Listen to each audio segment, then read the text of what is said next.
Sir வணக்கம் sir. வணக்கம் marshal.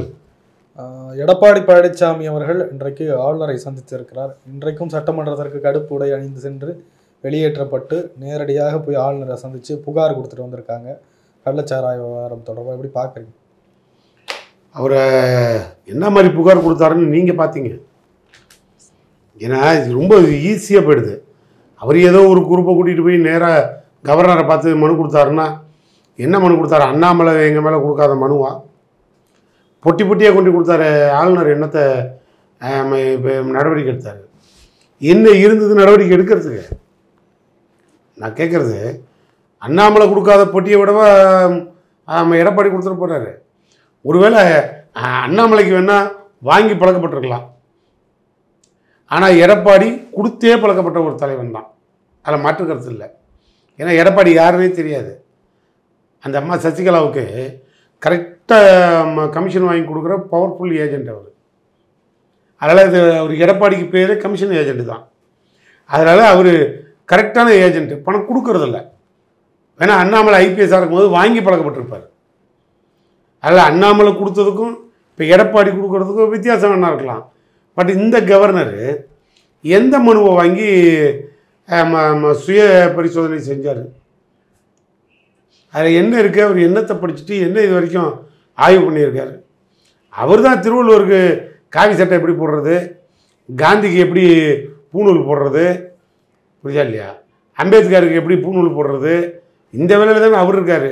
IPS IAS படித்தவங்கெல்லாம் கூப்பிட்டு, பாஸ் பண்ண ஆளெல்லாம் கூப்பிட்டு, அவர் மாநில அரசை பற்றி மதிக்காத, மாநில அரசை தூக்கி போட்டு மிதி, உனக்கெல்லாம் சென்ட்ரல் கவர்மெண்ட் தான் எல்லாம், அதில் இந்தியா ஒரே நாடு, ஒரே தேர்தல், ஒரே கல்வி, அதனால் எல்லாம் இந்தியா ஒரே சிங்கிள் மேன் ஆர்மி, அதனால் அது சொல்கிறத மட்டும் கேளு அப்படின்னு ஐஏஎஸ் ஐபிஎஸ் பாஸ் பண்ண மாணவர்களை கூப்பிட்டு உள்ளே உட்கார வச்சு அட்வைஸ் பண்ணுறாருன்னா, யார் இங்கே தேசத்தோட ஒற்றுமையை சீர்குலைக்கக்கூடிய தீவிரவாதி யார்? நான் இப்போ கேட்ட ஒரு கேள்வி. நீ தானே பலமுறை என்ன கேள்வி கேட்ட. இப்போ நான் ஒரு நாள் உன்னை கேள்வி கேட்குறேங்க. அமைதியாக போயிட்டுருக்க ஊரில் ஒருத்தன் கலவரத்தை உண்டு பண்ணுறான்னு வச்சுக்கோ, அவனை ரவுடிம்ப. அமைதியாக போயிட்டுருக்க இடத்துல ஒருத்தன் வெடிகுண்டு வச்சான்னு வச்சுக்க, தீவிரவாதிம்ப. காரணம் என்னென்னா 10 பேர் சாவறதா 100 பேர் சாவறதுன்னு. ஒரு மாநிலத்தையே சீர்குலைக்கக்கூடிய வகையில் ஒருத்தன் இந்திய இறையாண்மைக்கு எதிராக செயல்பட்டால் அவனை என்ன சொல்லுவீங்க? அவனையும் தீவிரவாதின்னு தானே சொல்லுவீங்க. பிரிவினையை நோக்கி ஒரு ஆள் கால் எடுத்து வச்சா அந்த ஆள் என்ன சொல்லுவீங்க? அவனையும் பிரிவினைவாதி தீவிரவாதின்னு தானே சொல்லுவீங்க. இவர் என்ன ஆளுநர் சுதந்திர போராட்ட தியாகியா?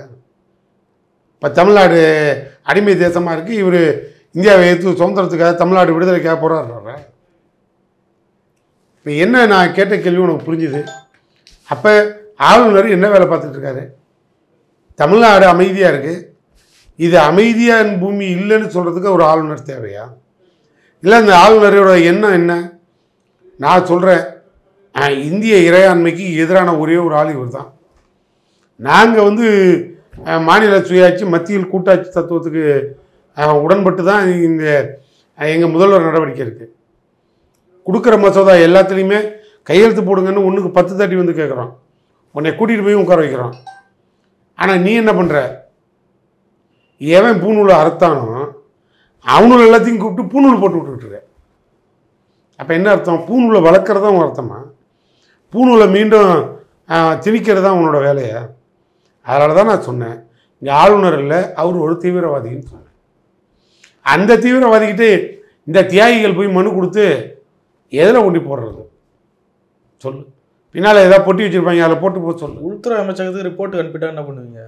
சிக்கலாக இங்கே என்ன நடக்குது? உள்துறை அமைச்சருக்கு இவர் ரிப்போர்ட் அனுப்புறது. ஏற்கனவே நல்ல ரிப்போர்ட் தான் எங்களை பற்றி கொடுத்துக்கிட்டு இருக்காரா? நான் உன்னே கேட்குறேன். ஆளுநர் நல்ல ரிப்போர்ட் கொடுக்குறாரு. ரொம்ப மகத்தான தமிழகம், பொருளாதார ரீதியாக எந்த பிரச்சனையும் இல்லை, என்னால் எந்த கலவரமும் இல்லை, என்னால் எந்த பிரச்சனையும் வராது, வேணா ஒரு அஃபிடவிட் ஒன்று போட சொல்லு. நான் இருக்க வரைக்கும் எதையும் தலையிட மாட்டேன், மொழியில் தலையிட மாட்டேன், தமிழ்நாடு எப்படி பிறந்ததுன்னு கண்டுபிடிக்க மாட்டேன், தமிழ் எங்கேருந்து உதயமானதுன்னு கண்டுபிடிக்க மாட்டேன், திருவள்ளூர் அப்பா யார், திருவள்ளூருக்கு அம்மா யார், இதெல்லாம் நான் கண்டுபிடிக்கிற வேலை எனக்கு இல்லை. கார்டுவெல் என்ன விட்டுட்டு போனான், இதெல்லாம் இவரு டியூட்டி இல்லை. திராவிடன்னா என்ன, திராவிடத்தை யார் கொண்டாந்து திரிச்சா, இதெல்லாம் இவர் வேலை இல்லை. இவர் வேலையை ஒழுங்காக பார்த்துட்டு என்னால் எந்த பிரச்சனையும் வராதுன்னு வேணால் ஒரு அஃபிடவிட்டை போட்டு உள்துறைக்கு அனுப்ப சொல்லுங்கள். எல்லாம் பார்த்துக்கிட்டு தானே இருக்கோம். இவரையும் பார்த்துட்டோம், அவங்களையும் பார்த்துட்டோம், ஏற்கனவே எல்லாத்தையும் பார்த்துட்டோம். இப்போ ஜெயிச்சு நாங்கள் சிரிக்காமல் இருக்கோம். அவன் பிஜேபி மெஜாரிட்டி இல்லாமல் தோத்தும் அழுவாமல் இருக்கான். அவன் தான் மீண்டும் வந்துட்டான், அது வேறு விஷயம். நாங்களாம் என்ன ரொம்ப மகிழ்ச்சியாக இருக்கோம்னு நினச்சிக்கிட்டு இருக்கியா? என்ன பிறந்ததுலேருந்து போராட்ட காலம் தான் நாங்கள் வாழணுமா? இப்போ மட்டும் என்ன இனிமேல் போராடாமல் இருக்க முடியும்னு நினைக்கிறியா? இப்போ அப்படியே கடந்த 5 வருஷத்தை மறந்துட்டு ஆகா இப்போ 40க்கு 40 வந்துட்டோம், நாங்கள் இனிமேல் போய் கேட்குறதெல்லாம் வாங்கிட்டு வந்துடுவோன்னு எங்களால் சொல்ல முடியுமா? முன்னைய விட இப்போ அழுத்தம் அதிகமாக கொடுப்போம். எவன் வாயால் மைனாரிட்டின்னு அந்த மைனாரிட்டிக்கு குடியுரிமையும் கொடுக்கல, வாக்குரிமையும் கொடுக்கல. இந்த ரெண்டையும் எவன் பிடுங்கினானோ அவனோட மெஜாரிட்டியை மைனாரிட்டி பீப்புள் பிடிக்கிட்டான்.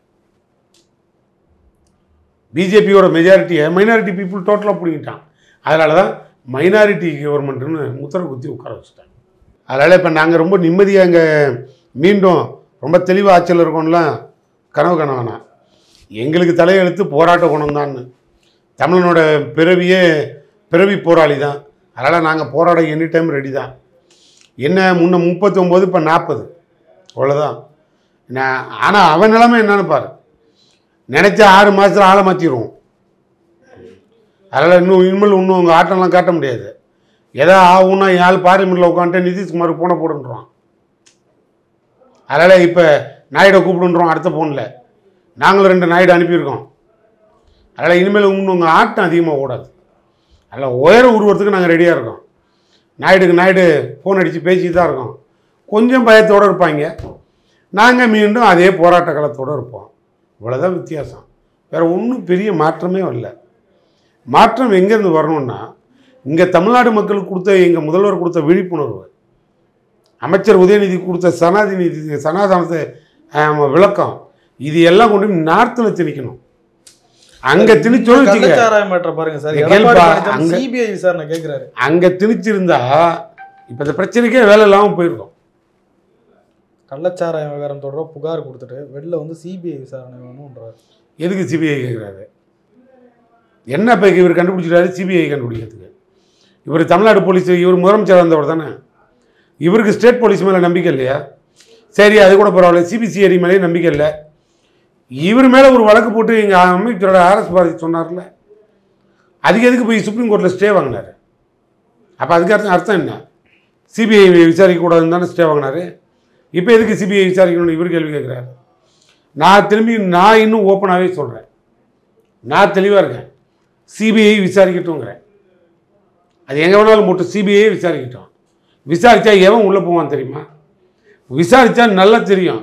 அவன் வந்து ஏன் சிபிஐட்ட கொடுக்குறான்னு சொன்னால், அவன் பிஜேபிக்காரன் மெத்தனால் அங்கேருந்து பாண்டியிலேருந்து வந்தது பாரு, அதை காப்பாற்றுறதுக்காக பாண்டிச்சேரி சிஎம்ஐ காப்பாற்றுறதுக்கும் பாண்டிச்சேரி கவர்மெண்ட்டுக்கு பிரச்சனை இல்லாமல் பாதுகாக்கிறதுக்கு அவன் சிபிஐ கேட்குறான். இவர் சொந்த கட்சி எம்எல்ஏ இருக்கான் பாரு, செந்தில்குமார், அந்த ஆளை காப்பாற்றுறதுக்காக இந்த ஆள் சிபிஐ கேட்குறான். வேறு ஒன்றும் பிரச்சனை இல்லை. ஏற்கனவே எல்லாத்தையும் ஊற்றி மூட்டானுங்க. ஒன்றும் இல்லாத போதே எடப்பாடி கம்பெனியை மூடிட்டாங்க. இப்போ இந்த தேர்தலில் 40க்கு 40 வந்ததுலேயே கம்பெனி முடிச்சிருச்சு. இப்போ தன்னை காப்பாற்றிக்கிறதுக்காக ஒரு அரசியல் நாடகம் அங்கே போட்டுக்கிட்டு இருக்காரு. அந்த அரசியல் நாடகத்தில் இப்போ இனிமேல் அவர் அந்த தொகுதியில் இருக்கார் பாரு எம்எல்ஏ, ஒரு தொகுதி எம்எல்ஏவுக்கு தெரியாமல் அங்கே வந்து தொகுதியோட வளர்ச்சியை பார்க்குறதும் தொகுதிக்கு உண்டான நலத்திட்டங்களை கொடுக்குறதும் தானே ஒரு தொகுதி எம்எல்ஏயோட வேலை. அது என்ன, அவன் தொகுதிக்குள்ள வந்து சாராயம் காய்ச்சிக்கிட்டு இருப்பான், இவன் விட்டுட்டு வேடிக்கை பார்த்துட்டு இருப்பானா? ஏன் அதை இவர் முன்னாலே போய் ஒரு 10 பேரை கூட்டிகிட்டு போய் அங்கே எங்கெங்கே நடக்குதுன்னு பார்த்துட்டு 10 பானையை உடைச்சிட்டாரா? இல்லை எடப்பாடி தலைமையில் 2 பானையை உடைச்சிட்டிங்களா? இல்லைப்பா, என்ன கேட்குறேன் நான், உடனே ஒரு அக்கரன்ஸ் நடந்துட்டா அடுத்த நிமிடம் உடனே திமுக ஆளுங்கட்சி அரசு மேலே குற்றச்சாட்டு, முதலமைச்சர் ராஜினாமா. நான் ஒன்று திரும்பி கேட்குறேன், தெளிவான ஒரு முடிவுக்கு வந்துடலாம். இனிமேல் நீ எதை பற்றி யோசிக்காத. இந்த மாதிரி கள்ளச்சாராயம் திமுக ஆட்சிக்கு வந்துட்டா போலீஸ் ஸ்டேஷனை கலைச்சிருவோம், நீதித்துறையை கலைச்சிருவோன்னு எனக்கே நாங்கள் ஸ்டேட்மெண்ட் கொடுத்துருக்கோம். உனக்கு யார் ஆட்சிக்கு வந்தாலும் அது அது நடந்துக்கிட்டு தான் இருக்கும். அந்த மாதிரி இந்த மாதிரி தவறுகள் நடக்குது பாரு. அதை தட்டி கேட்குற இடத்துல தமிழக முதல்வர் எல்லா முதல்வர்களை விட சிறப்பானவராக இருப்பார். அவ்வளோதான். ஒரு ஐபிஎஸ் ஆஃபீஸரை ஸ்பாட்டில் அடுத்த செகண்டே கேட்டு கேள்வி இல்லாமல் சஸ்பெண்ட் பண்ணார். என்ன செய்ய முடியுன்ற இவ்வளோதான் அதிகபட்சம். ஒரு கலெக்டரு கொடுத்த ரிப்போர்ட்டை கையில் வச்சுக்கிட்டு நீ தேவையில்லாமல் ஒரு ஸ்டேட்மெண்ட் கொடுக்குறீங்க, டீப்பாக போய் பார்க்கலையோ பார்த்தியோ தெரியாது, ட்ரான்ஸ்ஃபர் போடியான்னாரு. வேற என்ன பண்ண முடியும்? சினிமா படமா? என்னதான் பண்ணாலும் எதிர்கட்சிகள் இப்படி போராடுறாங்க, புகார் கொடுக்குறாங்க. உங்க கூட்டணி கட்சியான விடுதலை சிறுத்தைகளே போராட்டம் நடத்துது, ஆர்ப்பாட்டம் நடத்துது. நாங்களே நடத்துறோங்கிறோம். அப்புறம் என்னப்பா நீ எங்க கூட்டணி கட்சியை பத்தி பேசிட்டு இருக்க? நாங்களே நடத்துறோம். உங்களை எதிர்த்து நீங்களே நடத்துறீங்க. நான் ஏன்பா எங்களை எதிர்த்து நடத்துறோம்? அது அரசாங்கம். நாங்கள் ஏன் நடத்துறோம்னு நல்ல தெளிவாக எங்களுக்கு. திமுக ஆட்சிக்கு வர்றதுக்கு முன்னாடி இப்போ ஒரு கேள்வி இருக்கு. ஒருத்தன் கேட்குறான், 10 வருஷமா கலாச்சாரத்தில் எந்த சாவும் நடக்கலான்றான். காரணம் என்ன? எங்களுக்கு கலாச்சாரம் காட்சி தெரியாது, எங்களுக்கு கஜா விற்க தெரியாது, எங்களுக்கு அபின் வியாபாரம் பண்ண தெரியாது. தெளிவாக நல்லா கேளு. நாங்கள் 10 வருஷம் எதிர்கட்சி வேலை பார்த்தோம். எப்போல்லாம் மசோதாவுக்கு பிரச்சனையோ கவர்னர் எடுத்து போகிறோம்னோ, நாட்டு மக்களோட வளர்ச்சிக்காக எடப்பாடிக்கு சொல்லிக் கொடுத்தோம், சண்டை போட்டோம். இவ்வளோ தான் நாங்கள் வேலை பார்த்தோம். திமுக ஆட்சிக்கு வந்தால் மட்டும் அது எப்படிப்பா கள்ளச்சாராயம் ஒரு பக்கம் ஓடுது, ஒரு பக்கம் கஞ்சா ஓடுது, ஒரு பக்கம் அபின் ஓடுது. இதெல்லாம் யார் காரணம்?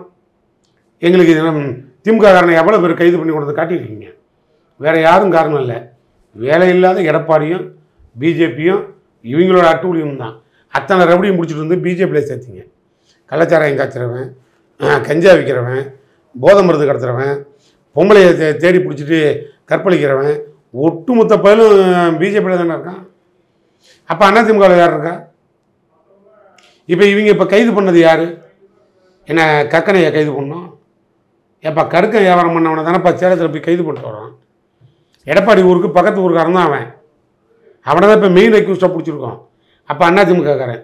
திமுக ஆட்சிக்கு வந்தால் அதிமுககாரனுக்கு என்ன வேலைன்னா கள்ளச்சாராயம் காய்ச்சணும், கஞ்சா வியாபாரம் பண்ணணும், அபின் வியாபாரம் பண்ணணும், கவர்மெண்ட்டுக்கு கெட்ட பேர் உருவாக்கணும், முதலமைச்சருக்கு ஒரு நெருக்கடி கொடுக்கணும். நீங்கள் இப்படி யோசிக்கவே மாட்டேங்கிறீங்க. உங்களுக்கு உடனே ஆட்சி வந்துட்டா இது ஏன் அவங்கள கேட்க சொல்கிறீங்க? அவங்கள கேட்க சொல்கிறேன். கைது பண்ணுறது யாரை? போலீஸ் யாரை இப்போ கைது பண்ணுது? அதிமுககாரன் கைது பண்ணுது. அதிமுககாரன் கைது பண்ணி அவன் தான் அங்கே கடுக்கா விற்றுருக்கான், அவன் தான் மெத்தனால் கடத்திருக்கான், சாராய வியாபாரின்னு சொன்னான். எடப்பாடி அங்கே ஓட ஓச்சிருக்கணுமா இல்லையா? அந்த அதிமுக எம்எல்ஏ ஓட ஓச்சிருக்கணுமா இல்லையா? நீங்கள் அதெல்லாம் விட்டுறீங்க. அங்கே கேள்வியை கேட்க மாட்டேங்கிறீங்க. சம்மந்தமே இல்லாமல் முதலமைச்சர் அந்த பாவம் செத்தவன் குடும்பத்துக்கு 10 லட்ச ரூபா நிதி கொடுத்தா அதுக்கு சீமா மாதிரி ஆள் ஏஞ்சி வந்து கேள்வி கேட்குறீங்க. ஆமாம், கேட்குறாரு. என்ன கேட்குறீங்க? என்ன கேட்குறீங்க? செத்தவனுக்கு 10 லட்சம் கொடுக்கணுமா? வேற எப்படி? காப்பி டீ குடிச்சிட்டு செத்தவனுக்கு சிவகாசியில காப்பி டீ குடிச்சவனுக்கு 5 லட்சம் கொடுக்க சொல்றியா? சிவகாசியில வெடி மருந்து அந்த தொழிற்சாலையில உனக்கு புரியுற மாதிரி நான் விளக்குறேங்க சார். விபத்து ஏற்பட்டு நான் விளக்க சொல்றேன். நீ கேள்விக்கு முன்னாடி விளக்கமே சொல்றேன். சீமா சொன்னதுக்கு நான் விளக்க சொல்றேன். பெரிய அறிவாளி சீமான்னு நினச்சிக்காதீங்க. அறிவுபூர்வமான கேள்வியாக இருந்தால் அதுக்கு பதில் கிடைக்கும். கள்ளச்சாராயம் காய்ச்சறவனுக்கு இன்சூரன்ஸ் இருக்கா? அது என்ன லீகலாக உள்ள பிஸ்னஸா? அதை கொண்டு போய் எது கூட கம்பேர் பண்ணுற? இப்போ நீ வெடிமருந்து குடோனில் செத்தான்ல, முதலாளி மேலே கேஸ் இருக்குது, அதுக்கு இன்சூரன்ஸ் இருக்குது, கவர்மெண்ட்டு கோர்ட் இருக்குது. 10 லட்சம் கொடுக்கலாம், 50 லட்சம் கூட கொடுக்கலாம். நாளைக்கு அவன் செத்து போன குடும்பத்துக்கு ஒரு எதிர்பார்ப்பு இல்லை, ஒரு பாதுகாப்பு இருக்குது. இப்போ இதில் எவனுக்கு பாதுகாப்பு இருக்குது? கள்ளச்சாராயம் குடிச்சிட்டு செத்துட்டான். அந்த 2 புள்ள அனாதை. அந்த 2 பிள்ளையை எவன் படிக்க வைக்கிறது? அந்த குடும்பத்துக்கு ஒரு 10 லட்சம் கொடுத்தா எவனுக்கு வேர்த்து ஒழுகுது? இப்போ இது என்ன கள்ளச்சாரம்? எப்படி பண்ணீங்க உங்க பார்வையில்? அது என்ன ஊக்குவிக்கிறது? ஆஸ்பத்திரியில இருந்து நல்லா போயிட்டு ஊக்குவிக்கிறது என்ன தெரியுமா? கள்ளச்சாராயத்தை குடிச்சிட்டு மறுபடியும் வந்து இருப்பா. ஊக்குவிக்கிறது என்ன தெரியுமா? காய்ச்சனவனுக்கு காசு கொடுத்தா அது ஊக்குவிக்கிறதுன்னு அர்த்தம். குடிச்சிட்டு செத்தவனுக்கு காசு கொடுத்தா அவனை காப்பாற்றுறதுன்னு அர்த்தம். நீ மறுபடியும் குடிடான்னு சொல்றதுன்னு அர்த்தம். எப்படி குடிறான்? போ 10 லட்சத்துக்கு உனக்கு தேவைன்னா போய் குடிச்சிட்டு சாவு. இதுக்கு மேலே என்ன பண்ணுங்கிறப்ப இப்படி கேள்வி கிடையாது, அடிக்கிட்டே போகக்கூடாது. நான் தான் சொல்கிறேன், கவர்மெண்ட்டு ஒருத்தனுக்கு 10 லட்சம் கொடுத்தா ஊக்கப்படுத்துறதுன்ற. ஊக்கப்படுத்துறதுன்னு என்ன தெரியுமா? காய்ச்சறவனுக்கு கொடுத்து நல்லா காய்ச்சி கவலைப்படாமல் காய்ச்சி எவ்வளோ பேர் வேணாலும் குடிக்கிட்டோம். இதை சொல்கிறீங்க. சரி, செத்தவன்பா, அது ஒன்றுமே கிடையாது, அவனை எவனும் திரும்பி கூட பார்க்க மாட்டான். காய்ச்சினவன் ஜெயிலுக்கு போடுவான். புரியுதா? குடித்தவன் பூமிக்கு கீழே போடுறான். அந்த 2 புள்ள அவன் பொண்டாட்டி எங்கே ரோட்டில் நிற்கும். ஒரு தாய் உள்ளத்தோடு ஒரு முதலமைச்சர் 10 லட்ச ரூபா கொடுக்குறாருன்னா எங்களுக்கு என்ன ஒன்றும் தெரியாது லூஸா? இல்லை எடப்பாடியும் சீமானும் பெரிய மெத்த பிடிச்ச மேதாவியா? இப்போ நான் கேட்ட கேள்வி திரும்பி போய் அவங்கள கேளு. ஏயா அவங்களே திருடன், அவனே கலாச்சாரம் எங்கே வச்சுட்டு அவன் உள்ளே போட்டான், இவன் செத்துட்டான். அந்த 3 பேருக்கு ஒரு 10 லட்சம் கொடுத்தா உங்களுக்கு எங்கேயா பற்றிட்டு எரியுது? ஆக்சிடெண்ட்டில் செத்தா இன்சூரன்ஸ் இருக்குது, ஃபேக்ட்ரி வெடி விபத்தில் செத்தா இன்சூரன்ஸ் இருக்குது, மீனவன் கடத்தப்பட்டால் இன்சூரன்ஸ் இருக்குது. அதை தாண்டி இராணுவ வீரன் சுட்டுக் கொல்லப்பட்டால் அது சென்ட்ரல் கவர்மெண்ட் அவார்டு, இன்சூரன்ஸ் இருக்குது. எதுவுமே இல்லாத இந்த குடும்பத்துக்கு 10 லட்சம் கொடுத்தா உங்களுக்கு எங்கே பற்றிட்டு எரியுது? நீ எல்லாம் ஒரு அரசியல்வாதியா? நீ மனசாட்சியோட அரசியல் பண்ண வந்துட்டியா? நான் தான் திரும்பி சொல்கிறேன்ல, நீ ரொம்ப அறிவுபூர்வமான அரசியல்வாதியாக இருந்தால் உன் கட்சி நிர்வாகிகளை கூப்பிடு. தமிழ்நாடு ஃபுல்லாக நீ, அன்புமணி ராமதாஸ், எடப்பாடி அப்படியே எல்லாம் ஒரு டீமாக போங்க. தமிழ்நாடு முழுக்க எல்லா இடத்துலையும் கள்ளச்சாராயம் காய்ச்சினா இது ஏன் ஊர், இங்கே எவனும் கெட்டு போகக்கூடாது, எவனும் குடிச்சிட்டு சாகக்கூடாது, பானையை அடித்து உடைங்க, காய்ச்சறவனை பிடிச்சி போலீஸில் கொடுங்க. நடவடிக்கை எடுக்க தவறுனா நான் முதல்வர் ராஜினாமா பண்ண சொல்லு, அப்போ நியாயம். நீ இன்னும் யோக்கிய மாதிரி காய்ச்சறவன் நீ, குடிக்கிறவங்க உன் சொந்தக்காரன், நீதி கொடுக்கறது நாங்கள். என்ன இது என்ன நியாயம்? இப்போ கடுக்கா விற்றவன் ஏடிஎம் கேட்குறேன், காய்ச்சினவன் ஏடிஎம் கேட்குறேன், மெத்தனால் சரக்கு சப்ளை பண்ணவன் பிஜேபிக்காரன், செத்தவன் யார்? பப்ளிக்கு அப்பாவி. ஆனால் இவனும் அங்கே போய் நீலிக்கு நீர் வடிக்கிறானுங்க 4 பேர் உட்காந்துட்டு. கேட்டால் முதலமைச்சர் ஏன் போலன்றீங்க? இது என்ன நியாயம்? முதலமைச்சர் அங்கே போய் என்ன கண்ணீரை துடைக்கிறதா? யார் எடப்பாடி கண்ணீரையா? சொல்லு. முடிஞ்சால் அந்த மக்களுக்கு அறிவு இருக்கணும், இல்லை பக்கத்தில் இருக்கவனுக்கு அறிவு இருந்தால் சீமானியும் எடப்பாடியும் அங்கேருந்து ஓட ஓட அடித்து துரத்தி இருக்கணும்.